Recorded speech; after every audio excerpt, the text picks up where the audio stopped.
am what I am, and that's this gun in my hand.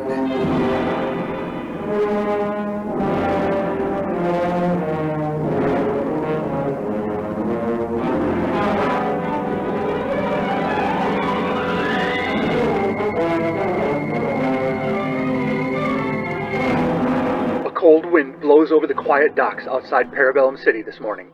Quiet because the only three people there were a corpse, the man who had found it, and Falk Zildjian, unpronounceable hero by virtue of the fact that he carries a gun.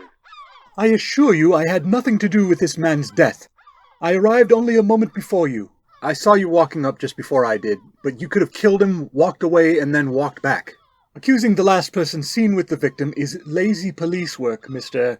Falk Zildjian. My name is J. Wellington. I agree, Mr. Wellington. It is lazy police work if they rest on that assumption and don't find evidence to back it up. But statistics bear it out. A lot of times the killer ends up being the last person seen with the victim. Do the statistics work out that way naturally, or because so many lazy police abandoned the search after deciding the killer was the last person with the victim, which would skew the statistics that they gather? I don't know. Did you touch the body? No. It looks like there's something wrong with his eyes. How can you tell? They're both closed.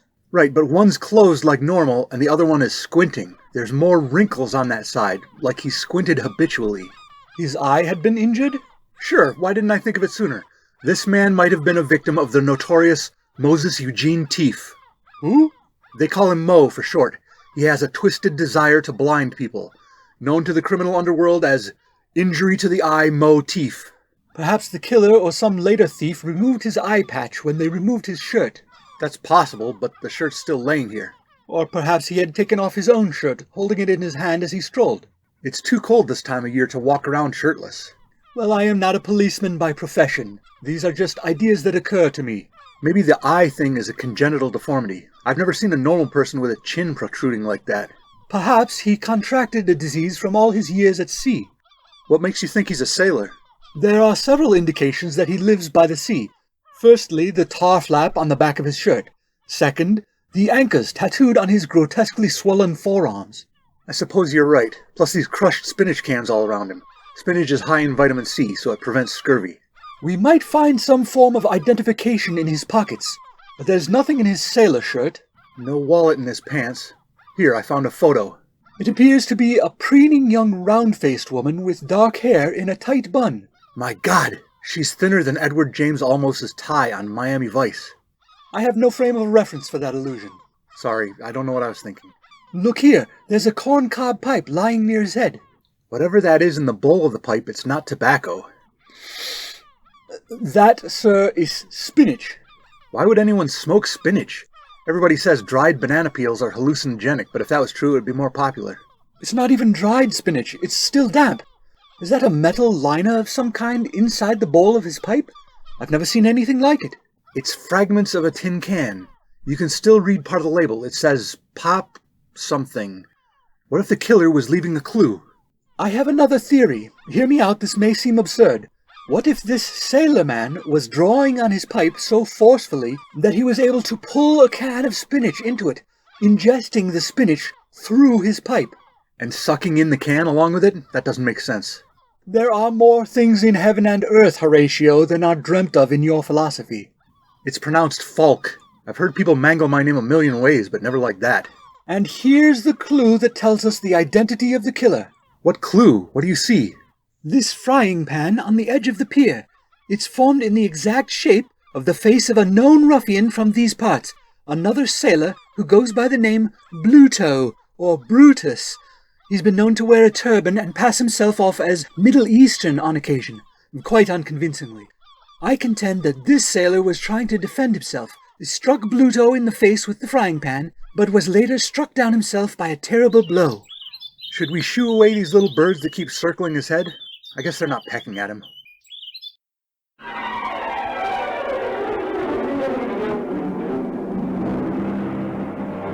Tonight's episode is brought to you by Hyperbole. Times are tough. If your business has been struggling, you can boost your profits 20%, 80%, even 200% using Hyperbole. Why, just yesterday I made the greatest sale of my lifetime. Dad, you didn't sell anything yesterday. The guy at the Chamber of Commerce said he wouldn't hire you to do narration. Yes, and then what happened? We walked out. No, what happened just before we walked out? I didn't think you'd want to mention that. Go ahead. Well, you kept bugging him, so he said maybe you're more of a visual learner. He took your pencil and wrote "Get Out" on a piece of paper for you. Then he threw his cigar stub at you and we left. Exactly. I gained a cigar. That's not a sale. But I profited from the trade. That pencil cost me nothing. I found it on the ground. And yet I came away with a cigar that still had 5 good puffs in it. My skills as a salesman are so phenomenal, I didn't even ask him to buy the pencil. On an instinctive level, he felt compelled to trade with me. Come on, Dad. There's a line between exaggeration and outright lying. What are you, the network censor? An enemy of free speech? My son, the communist. I'm not a commie. You just have to be careful. There's still false advertising laws on the books. Not for long. That's true. Take it from me, the greatest narrator in the tri-state area. The greatest orator since William Jennings Bryan. Expand your business today the simple way, with hyperbole.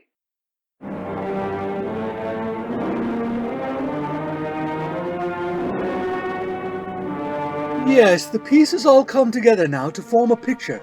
The sailor stood here waiting for his ship to come in. His bloated nemesis sees him alone on the pier and takes his chance to knock the man senseless, possibly with the use of a belaying pin or an oar, maybe a hefty piece of flotsam. Is it flotsam or jetsam? So, just a mugging? You think the victim had something worth stealing? Certainly. Bluto wanted the treasure. What treasure? The sea hag's treasure buried on Plunder Island. I don't understand. You think the dead sailor was holding some treasure? Or he let it slip that he had a treasure map? I think the dead sailor is a treasure map. Or more precisely, his tattoos form a map. That seems like a stretch. It's a common technique, although generally the map is tattooed on a child who doesn't realize its significance. Or even if the map is tattooed on an adult, he might have been incapacitated while the ink was involuntarily jabbed under his skin. He might have no idea that it represents a map. None of these look like islands or coordinates. There's just the 2 anchors on his forearms, a battleship on his scrawny bicep that probably looks cool if he flexes it, and the portrait of a señorita in a sombrero covering his back. You think the line along the brim of the sombrero represents the path to the island? Something like that? No, the significant image is the one on the outside of his left bicep. A mermaid with a dagger in her teeth. Notice the ribbon across the mermaid's tail that says, Mudder. The pommel of the dagger has the letter N in it. That probably indicates the dagger points due north. Was his mother the sea hag? No. Mudder is a term used by off-road enthusiasts. He probably drives one of those special overland vehicles. A jeep? Certainly not. That's a made-up word. More likely it's a Kegress track fitted over the rear wheels of a standard automobile, turning it into what's known as a half-track. Maybe he drives that through a swamp, the kind of place a sea hag would live. Precisely. Now you're seeing the clues as I do. In fact, each tattoo may represent a separate island. His whole body might be a map of an archipelago. And you think this Blutus guy conked him and pulled his shirt off so he could decode the tattoos as a treasure map? Yes. Only someone with a mind as wicked as Bluto's could do such a thing. I certainly wouldn't remove a defenseless man's shirt after feeding him tainted spinach. Or, conking him out, as you say. Even if he was someone to whom I owed a considerable sum of money.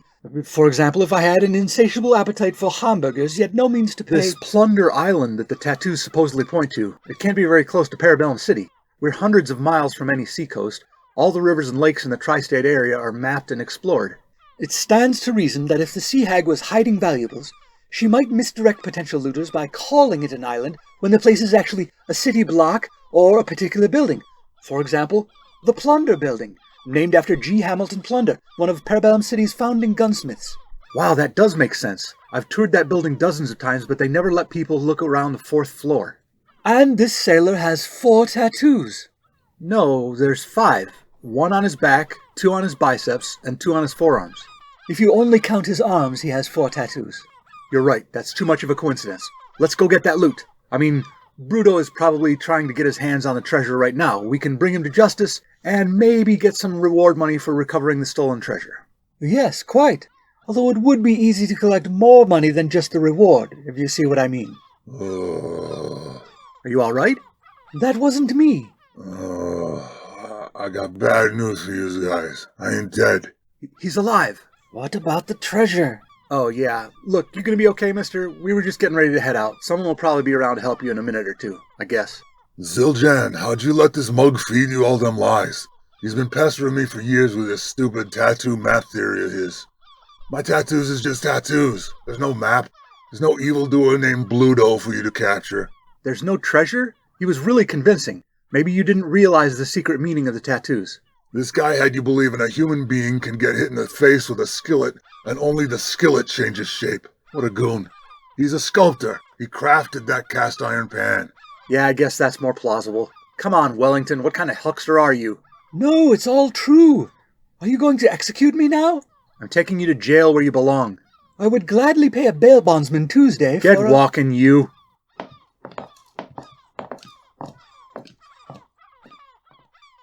Finally, somebody decoded these stupid tattoos. First thing I'll do with the treasure is get them anchors lasered off me arms. Then I'll get me chin fixed. No, first thing is I'll get Olive into treatment. Then a college fund for the kid. I could finally afford one of them meerschaum pipes.